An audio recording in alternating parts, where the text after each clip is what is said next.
proud NEDA ambassador, community relations specialist for Timberland Knolls Residential Treatment Centre and anchor for the new web news of Sturk.com and television personality. In 2009, she started the Kirsten Haglund Foundation, which fundraises to provide financial assistance for families seeking treatment for eating disorders. So give it up for Kirsten. I think that's the first time I've ever been introduced as Miss America by someone with a British accent, so that was pretty cool. Thank you so much. Hey guys, it is so great to be here. I am from Michigan, but I will tell you, I came to Philadelphia probably like once or twice a month during my year as Miss America, and now I live in Asbury Park, New Jersey. So this area, woohoo! So this area has kind of become like a second home to me. And I've had the great honor of being able to sing for the Phillies and the Eagles, and even the Philadelphia, what's your hockey team? Flyers, okay. I couldn't remember the Flyers, so sorry, but they're not in the Stanley Cup playoffs, right? All right. Nope. Darn it, it's okay. Hey, this is not a sporting event, y'all. But anyway, no, I've had the great honor to sing for some of your teams, but this is the best. Because this is the issue that I really care about, and this is, what Philadelphia is all about. It's great to be here at the zoo. The reason that I, as Miss America, chose Eating Disorders Awareness as my platform was because I struggled, and I know how much it is needed to talk about this issue. Because as many of us know, whether you have had an eating disorder, whether you're struggling right now, whether you're a family member of someone who's struggling, or maybe you've never heard of eating disorders before in your life and this is your first time, welcome. But this is a huge and serious problem. And I think what's one of the most encouraging things about seeing 1,000 people here today is that there are so many myths and misconceptions about eating disorders that all of us here now, after we leave today, it's going to be our job to correct some of those myths and misconceptions about eating disorders. People think that, just a few people struggle with eating disorders, or it's just models, or it's just the entertainment industry, but that's not true. 30 million people across this country struggle, or have struggled, or will struggle. And most of them are just normal people, just like you and me. They're not necessarily people living in Los Angeles or New York living a glamorous lifestyle. They're regular, normal people. And it's not just very, very stick-thin people. There's this idea that it's only thin people that have eating disorders. Totally false. In fact, most people that struggle with eating disorders are at a normal or are overweight. The fact is, you cannot tell an eating disorder by simply looking at someone. You can't. There's another myth that it's just women that struggle with eating disorders. And we know that that's not true. That misconception is being blown out of the water every day as more and more men find the courage to stand up and say that they struggled with an eating disorder, anorexia, bulimia, or binge eating disorder. And that is excellent to be able to see those male voices and male faces represented. It's not just white middle-class young women that struggle with eating disorders. Eating disorders, they affect people of all ages, of all races, of all religions, of all socioeconomic classes, of all phases of life. Eating disorders do not fit into one little box. And as soon as we can realize that, not only us, but then take that message out to other people, the sooner and the easier we will be able to start conversations about this incredibly human problem. And to be able to get down to the basics. Because another big conception, and that's the one I really want to talk about, is that yes, eating disorders have the word eating in them. So they are, to some extent, about food and weight and body image, right? But the world focuses so much on weight and food. But that's not what's really at the heart of a battle with an eating disorder. Eating disorders raise all kinds of questions about who am I? What is my worth and value as a person? Am I special? Am I significant? Does my voice matter? And those are questions that every single human being asks about themselves at some point in their life. So yeah, maybe people might not relate to the fact that someone doesn't have good body image, or they might not relate to the fact that you over-exercise or you binge eat or any of those other things, but they can relate to those questions of significance and worth and value. Every person deals with those. So let's talk about that, because that is one of the real roots of this problem. And the reason that people so much don't want to talk about it is because it's painful. But for those of us that have struggled and recovered from an eating disorder, we know that when you get to those painful, hard conversations, that's when true growth happens. Just very briefly, I started struggling with an eating disorder when I was 12 years old. I was a ballet dancer. And at first, of course, I wanted to be thin because I wanted to be a ballerina. And I wanted to dance professionally. And of course, there's a very thin body ideal for ballet. So I thought if I lost weight, I would be happy and I would be a professional ballet dancer. But later I realized that I wasn't trying to have an eating disorder so that I could just be a thin, pretty ballet dancer. It was an effort because ballet made me feel good about myself, and I got love from ballet if I was a good ballet dancer. So what I was really seeking for was not a certain body ideal. What I was really seeking for was to be loved. And after struggling very severely for about 3 or 4 years, then my parents finally realized that they needed to step in and get me treatment, and that I couldn't recover on my own. I wasn't going through a phase. Their eyes were opened as my parents. And they got me into outpatient treatment. And I worked for 2 years with the treatment team to get on a path toward recovery. And it was hard. And I want to encourage every family who's here today that might be in the middle of your struggle. Yeah, it's not easy. It is not. And there are some days where you're going to feel like, great, my kid is getting better and we're all together as a family and we're all doing this, and it's like, I see the light at the end of the tunnel. And other days it's going to feel like we just totally don't see any light. We don't have any hope right now. What do? There are going to be good days and there are going to be bad days, but I just encourage you to keep going and to use that word that Heather used, persevere, because hope is real and true recovery is possible. So keep fighting. Never give up. And never give up on your son or daughter. You are their rock. My parents were my rock. They always believed in me, even in the days when I didn't believe in myself, and I couldn't see it. But at the end of my high school year, at my senior year, I was recovered. I was approved to go off to college, and I was set. But I hadn't really told many people about my struggle. Many friends. My ballet teachers knew, my theater teachers knew, just a few people knew, but most people didn't know. And when I was 17 years old, graduating high school, I was getting ready to go off to school for musical theater. And I needed some scholarship for school. School is very expensive. And I knew some women that had competed in the Miss America organization, which is a scholarship program. But it is really a scholarship program because I ended up winning $65,000 in scholarship for my education.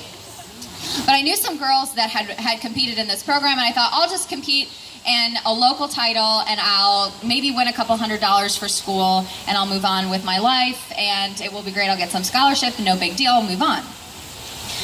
Well, I ended up competing in that local pageant, Miss Oakland County in Michigan, and I ended up winning. And I was totally shocked. Totally shocked. I never expected to win. In fact, I didn't really want to win, and I didn't really put that much effort into it. I wore my senior prom dress as my evening gown, and my talent costume was $5 from Salvation Army, and I didn't really care about winning, but I did. So with that job comes with it this opportunity as being a title. I saw a tiara in here earlier. I think I see there's one purple crown at least right there. And then there's another sparkly one here right in front. See, we got some tiaras repping. So with that crown came this opportunity to speak about an issue that you care about. And like I said, up until that point in my life, 17, 18 years old, I hadn't told anyone about my struggle. I hadn't shared it. I'd worked really, really hard in my recovery, but I hadn't really spoken about it to many other people. I was afraid they would judge me, look at me differently, think that I wasn't capable, think all kinds of things about me. There's so much stigma attached to this illness. But I will tell you, the very first time that I spoke about it publicly was the time that I learned that my struggle with an eating disorder, my battle, was about so much more than me.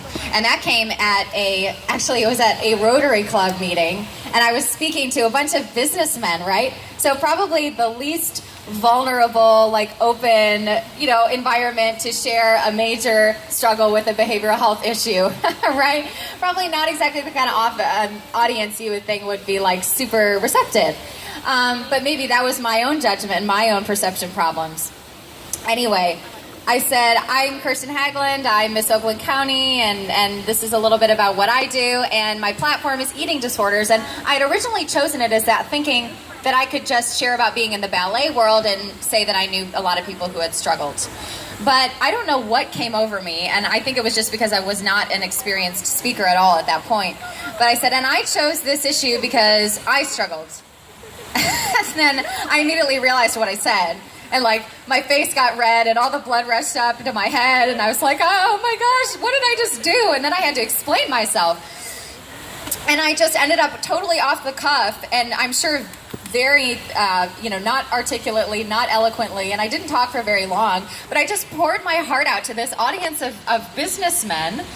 And immediately after I was finished, I thought, oh my goodness, what are they going to think about me? And after I finished, so many of these men came up to me and said, thank you so much for sharing. First of all, it's so nice to see someone in a public position, a young person just coming out and sharing their imperfections and their flaws. Thank you. It was so human. Thank you. Others that would say, my wife struggled with an eating disorder for years. I never really heard her share what the process was like. Like, thank you so much for revealing that. Or men that had struggled with an alcohol addiction or something else, and saying, it's so nice to hear people be honest about what they're going through. It was huge. And I thought, oh my goodness, if sharing and being open and honest with their struggles can provide so much freedom for people, my gosh, I need to use this opportunity to do that.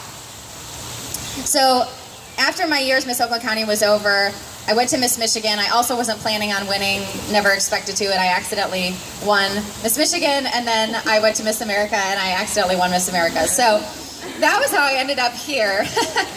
But, truly everything happens for a reason, because then I got the opportunity as Miss America to speak out publicly against the swimsuit competition, which I still to this day think we don't need to be a part of the program, to be able to use every opportunity I had to touch girls' lives who were looking at Miss America thinking, oh, she's so perfect. And I would say, I'm so not perfect. I have insecurities, I have doubts, I have flaws, I struggled with an eating disorder.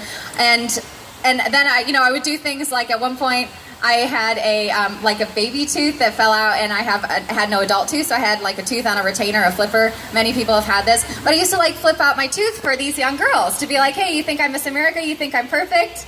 No way, Jose. I can flip out my tooth and take a picture with you, Just being human for those girls, it was so incredibly important. And that kind of wraps up and ties up the message that I want to leave with all of you today. And it encompasses a few different things. And one is that whatever you're going through in life with your battle with an eating disorder, or if you're supporting a loved one who is going through this, you're going through it for a reason. You're not just struggling in a vacuum. First of all, look around. Look at how many other people there are here today that have been through it or are walking through it and are here with you. And you're going through it for a reason. I discovered that my battle and recovery from anorexia wasn't just so I could get better and learn things about myself. It was because I would then find myself in a position where girls were looking to me vulnerable to wanting to imitate and emulate me, and I could tell them, doesn't work, been there, done that, eating disorders kill, they don't do anything good for your life, so don't go there, and to show them that imperfection is okay. Why is it that you're going through the struggle that you may be going through right now, or why did you go through it? Who are you supposed to serve? Who are you going to inspire? How are you going to encourage other people? Maybe it's your peers, that they don't have to struggle with this alone and that they can totally beat this illness. You're going through what you are going through for a purpose. And so as we think about what we're going to walk for today, because our hashtag on Twitter and on social media is why I need a walk. Why are you walking? And I want to give you 3 things to think about. Are you walking with compassion? I think we all can recognize there is just not enough grace and compassion in this world. And one of the things you learn in recovery is to have compassion for yourself and other people, to accept yourself and other people. So walk with acceptance and compassion for yourself, for others. Just because someone has a smile on their face doesn't mean they're a happy person. You never know what's going on in someone else's life and in someone else's walk. Walk each step with grace and compassion for your fellow human beings. Because when we have compassion for other people, it opens up incredible doors of healing. The second C is community. Are you walking in your community? Like, take advantage of the incredible resources that we have. We have treatment centers. We have people from NEDA to talk to. We've got t-shirts. We've got activities. You've got signs. You've got your team. You know, walk arm in arm in community.